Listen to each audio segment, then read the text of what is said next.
Life as a temp worker in the early 1990s was very distinctive compared to how we do things today. Since we didn't have cell phones and portable ways of communicating, finding out what possible temporary jobs you might get was a matter of making phone calls early in the morning or just at the end of the day and finding out if you might be assigned someplace to work. The terms of these places might be 1 day, 5 days, maybe even a few weeks. In a couple rare examples, I was able to get terms that lasted for months and in fact sometimes were accompanied by being offered jobs, even though I knew this was not a place that I wanted to work. My jobs were pretty straightforward, filing, going through piles of papers and items and documents, and then moving them or adjusting them in some simple way where they didn't want a salaried person to be doing such mundane work. Maybe somebody was sick, and so, like a terrible spare tire you couldn't drive more than 50 miles an hour on, I was brought in to be the front receptionist or somebody answering phones, and I'd sometimes quickly show them why they missed that person so much. Such it was one day that I was asked if I would go to work at a company called Individual Incorporated. And looking back, it was like a peek, a glance into the world yet to come. This is Jason Scott Talks His Way Out of It, a podcast about technology, history, and getting myself out of debt. Thanks to Daniel Boyd, Eric Vitello, and the hundreds of other supporters on Patreon and elsewhere who have been supporting me and helping me get out of debt. This was all taking place in Boston and Cambridge, and I was somebody who didn't have a car but could take public transportation and get around, and I was more than willing to walk for a while to get to one of my temp jobs. In this case, it was a very long bus going from my rent-controlled apartment out into the suburbs of Boston, where I was told that this company would have me do some tasks for about a week. When I took the bus and arrived at the building I was told, it was just one of a number of anonymous buildings in the area. It had a beige outside. It lacked any sort of major signage. It had a sense of being a temporary resident, something that was there for now, but with its eyes clearly on becoming a corporate headquarters in some real location down the line. I was dressed in my standard temp uniform, a off-color white shirt and dark pants, and a very clear indication that I didn't have a laundromat to work with. The actual building interior had an architecture that is one that I really like. Split level, lots of 45-degree angles, wood and stucco highlights. But it also had something I didn't expect. Absolute filled capacity. It was like they had shoved small cubicles in every single open square inch of all the floors of the building.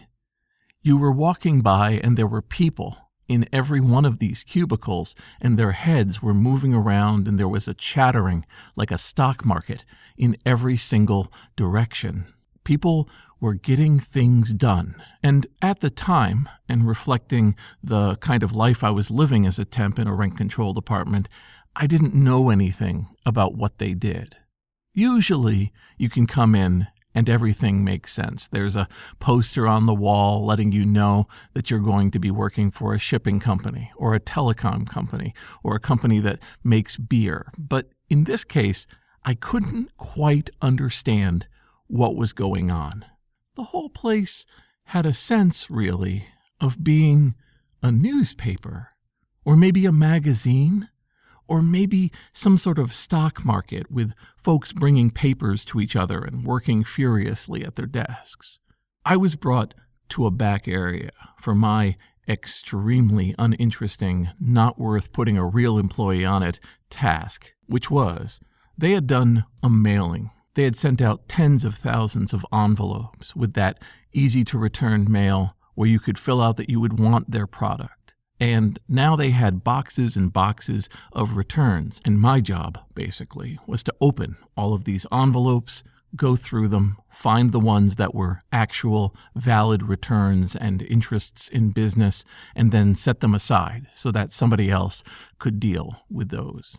What I didn't quite understand was that if you send out many thousands of letters with a postage paid return envelope, folks who are not interested in your product use it to send back all of their trash.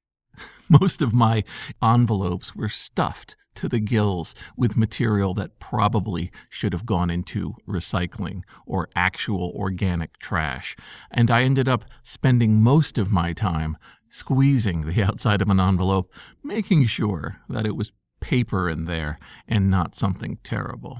As I did this, I was actually gathering up the return information envelopes that were valid, and I was learning more and more about what this company did. The name Individual Incorporated is very evocative, and what it meant was that it visualized a world where you got a newspaper every day via fax that would give you specifically the news you needed to have. In other words, it was a personalized news aggregation service. In today's era, we would expect this to be the most mundane, uninteresting product, certainly not one that you were going to build an entire company on. But in 1994, it must have seemed luxury itself that you would be faxed a full, personalized newspaper with your name at the top, telling you all of the news that you were interested in, the keywords, the descriptions, the subject matter. And the way that Individual Inc. did this was very interesting, and the structure of the place fascinated me as I went through envelope after envelope of garbage. First of all, they were at capacity. And by that, I meant that there were 2 shifts. Those incredibly packed cubicles I saw, they were half shifts. You would actually have a day shift and a night shift in the same cubicles. 2 different sets of people did work so that Individual Inc.'s building was in use 24 hours a day. During the day, writers, editors, people who are trained in news gathering would take in all of the news wires and television shows, and from that compose all of the major stories of the day based on massive lists of information that they had. They would then rewrite these into summaries by hand and produce all sorts of single paragraph summaries, along with later larger multi-paragraph summaries for some of the larger news stories of the day. Then, having all of that done, a second shift would come in the night, and overnight oversee the banks of faxes and mailing out newsletters to people to give them information about what they had been looking for. It was, to my new eyes, incredible. The idea that you would hire human beings to collate information and present it to people according to a whole set of lists and ideas and interests, it may seem so mundane now, but it blew my mind that this existed. As I glimpsed into this strange little world, we ran into one of my other quirks, which was I'm kind of designed to sift through information. Once I learned how this temp job worked, how I would open up letters, go through them, sort them, and produce piles, I worked way too quick. Small sideline, there's an entire art, if you're a temp worker, to make sure that a 5-day job stays as a 5-day job, even though it's actually a 2-day job. I worked off the theory that if I did my job incredibly well and incredibly intensely, I would find myself with better and better jobs as they discovered that I was their frontline worker.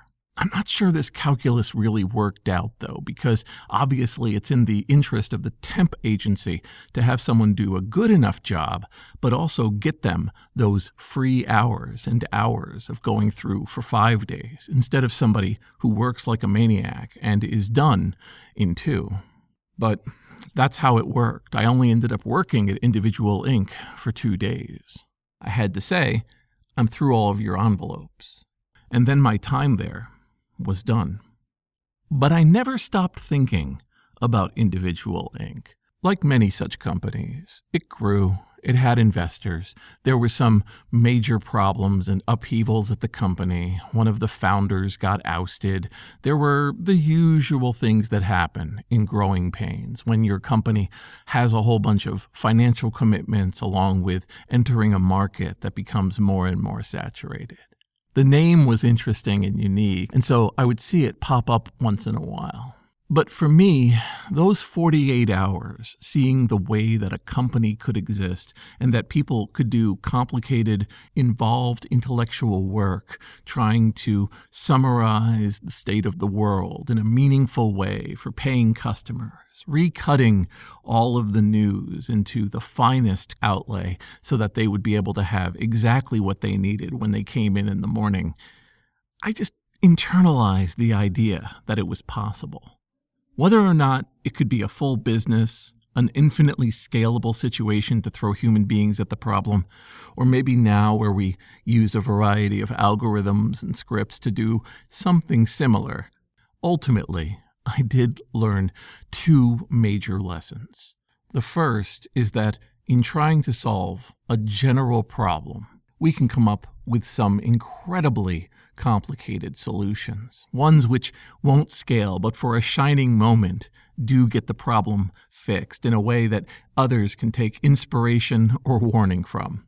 And the other thing I learned was that if you ever work at a company or endeavor where you get physical packages returned to you where you paid the postage, wear rubber gloves. This is Jason Scott Talks His Way Out of It. Thanks to James Bekoyanu, Peter Healy, Mark Pilgrim, Emilio Oliveira, Ernie Hershey, Michael Rubin, Matt Reynolds, and Anonymous, along with the hundreds of other supporters on Patreon and elsewhere who have been supporting me and helping me get out of debt. One day I'll really come to terms with how architecture affects my opinions of spaces for things that I really shouldn't apply to that architecture. You can do terrible things in beautiful buildings. You can do wonderful things in terrible buildings. The building is not an indication of what goes on. But it fascinates me how spaces like this, like stages built by a company that's going to rent them out, represent ideals of what will play out there, and that sometimes, frankly, almost all the time, what actually happens is something completely, utterly different.